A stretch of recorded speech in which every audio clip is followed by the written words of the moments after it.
Developing tonight, a state health survey of 10 communities around Rocky Flats shows no significant difference in cancer rates when compared to the rest of the metro area.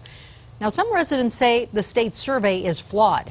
Denver 7 reporter Lance Hernandez is asking questions. Lance, what's the biggest complaint? And the biggest complaint is that the state only sampled people who live in the zip codes near Rocky Flats.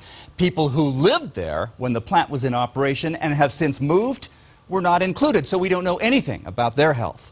We did find some significant elevations of lung, colorectal, esophagus, and prostate cancer. The chief of environmental epidemiology says smoking was about 10% higher in the communities that saw elevated rates of those cancers. Families lived around there, and they had children. Nick Hansen co-founded the Rocky Flats Downwinders. He says he gets calls every day from people who grew up around the flats but no longer live there. They're getting cancers much earlier in life than they would otherwise expect, and they're being left out to dry. Hansen says the health department should do more than contact people who live there now.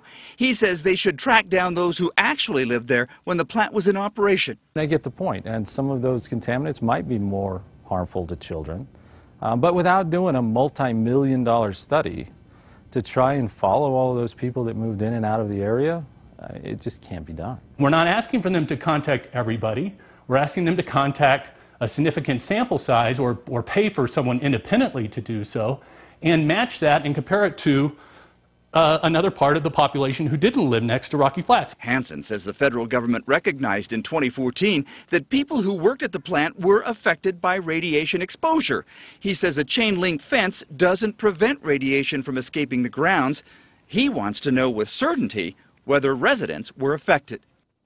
Now, the chief of environmental epidemiology says the health department looked at all cancer cases reported in the areas around Rocky Flats. He says it was a robust comparison and a decent study.